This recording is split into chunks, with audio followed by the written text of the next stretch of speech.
Vamos começar agora então este primeiro capítulo da Humanae Vitae, né? Dentro daquele primeiro grande bloco nós temos alguns capítulos. E neste primeiro capítulo, nesse primeiro ponto, vai abordar esses aspectos novos da grande demanda do mundo atual. A igreja estava sendo pressionada por muitos com alguns argumentos. Dentre eles que está havendo um rápido desenvolvimento demográfico, ou seja, vai ter tanta gente no mundo que faltarão recursos. Este era o argumento já em 1968, naquela década, né, de que um grande aumento demográfico, muitas pessoas, e faltariam recursos. Um outro problema, os métodos contraceptivos nascendo ali e a possibilidade de autoridades utilizarem-se desses métodos contraceptivos para, né, contrapor a este crescimento, de lançar mão destes métodos contraceptivos para justamente dar uma resposta, digamos assim, para esse aumento do crescimento demográfico. Ou seja, é aquele pensamento de Sartre, né, de dar uma resposta, usar um mal que é a contracepção para um outro, digamos assim, um problema, aspas, que seria uma falta de recursos. Então, para a falta de recursos, paramos o nascimento de pessoas. Esse era o pensamento mundano daquele tempo. Também existia uma grande mudança na forma de se considerar a pessoa da mulher na sociedade. Com o avanço do feminismo, com o avanço das propostas, principalmente pelaquela mulher que eu apresentei lá no começo, né, a Simone de Beauvoir, onde ela apresenta ali uma série de pensamentos dizendo que, na verdade, não existe o sexo, né? O que existe existe a ideologia de gênero, que depois não é o objetivo aqui abordar com profundidade, mas falando de uma opressão masculina sobre a mulher, e que de fato em alguns aspectos existia, né? E existe ainda, mas ao ponto de ela negar a existência do ser mulher. Então, na verdade, não existe mulher, não existe essa concepção de homem e mulher. Isso foi criado pela sociedade, isso foi criado pelo ambiente na qual a pessoa vive. Então, não existe mulher. O que existe é uma figura construída pelo ambiente, construída pelas situações da vida, construída pela família, né? Então, estes eram os pensamentos. Uma mudança radical.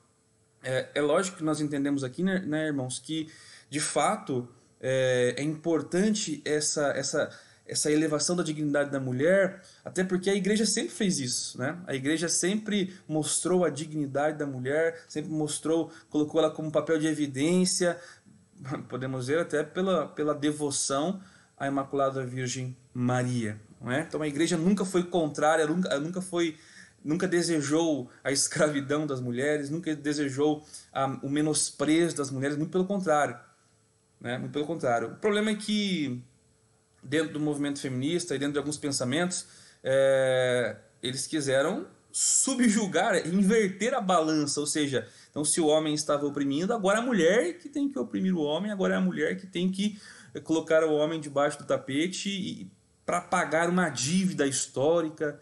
Esse é um pouco dos pensamentos.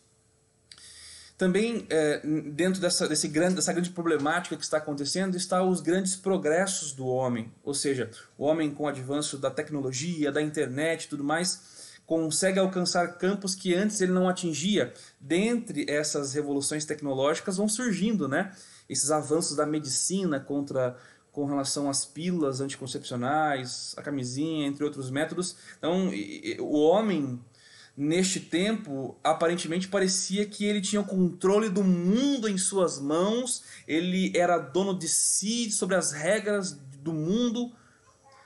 E lá no número 3 da Humanae Vitae, o Papa lança essa pergunta. Então, diante de todos esses questionamentos, diante de toda essa pressão, será que não chegou o momento do homem confiar a sua razão e a sua vontade mais do que os ritmos biológicos do seu organismo? a tarefa de transmitir a vida?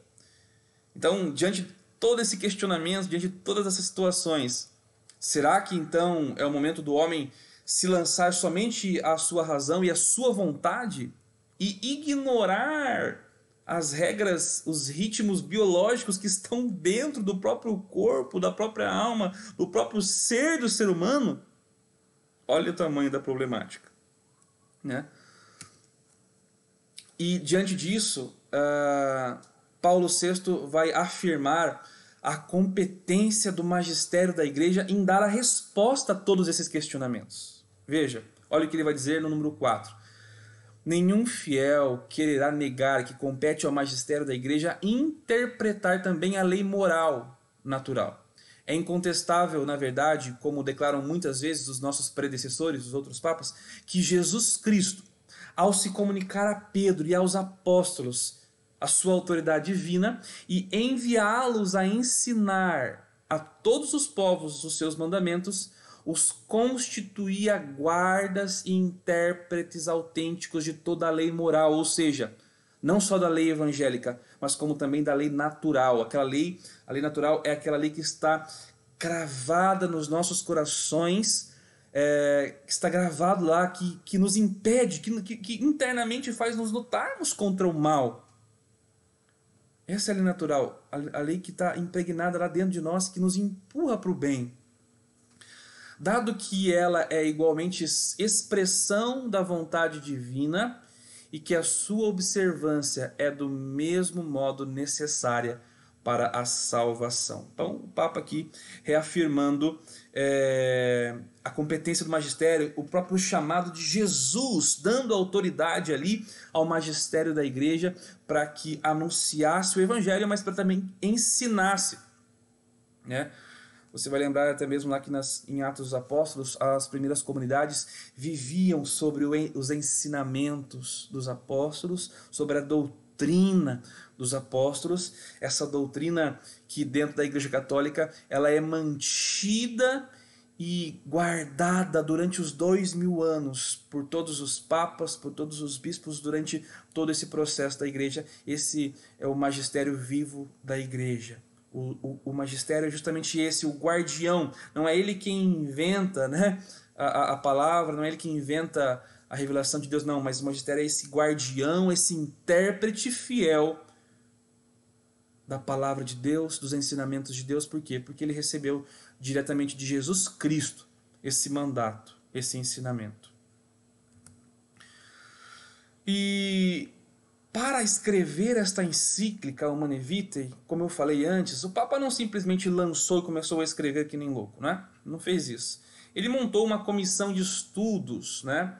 Aliás, até antes dele, uma comissão de estudos foi feita, né, pelo Papa João XXIII, o antecessor dele, que solicitou, né, então, uma comissão em 1973 para que se estudasse o tema da transmissão da vida, da propagação da vida. Nesta comissão haviam bispos, estudiosos, médicos, dentre esses médicos um casal que é muito conhecido dos católicos, que é o casal Billings, que são um casal de médicos que desenvolveram um método natural chamado método Billings. Paulo VI vai dar continuidade nessa comissão, né, nesses estudos que João XXIII pediu.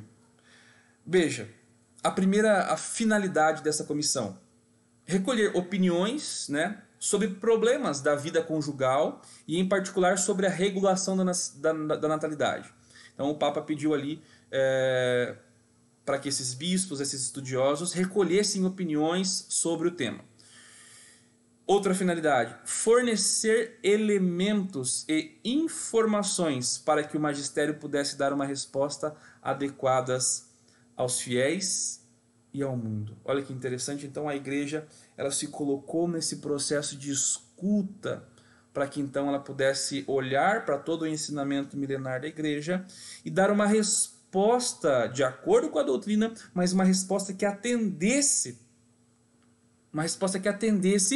ao anseio do coração, baseado na vontade de Deus, mas que atendesse ali, 'o anseio do coração humano. Veja, não significa que o coração humano, que os desejos do ser humano sejam os desejos de Deus. Mas existe ali, no anseio do ser humano, uma demanda, uma necessidade, um pedido. Isso não significa que isso de fato é a vontade de Deus. Mas a igreja, ela escuta esta aflição, esses anseios, essa necessidade da humanidade. E aí ela vai buscar diante de Deus, diante dos ensinamentos da igreja, diante dos ensinamentos de Jesus Cristo, essas respostas que de fato vão preencher aquilo que a humanidade necessita, não aquilo que ela quer. Então a humanidade vem com aquilo que ela quer e a igreja vai até Jesus e devolve para a humanidade aquilo que ela precisa. Então essa foi uma das finalidades deste estudo. Com isso encerramos este vídeo. Te vejo no próximo vídeo.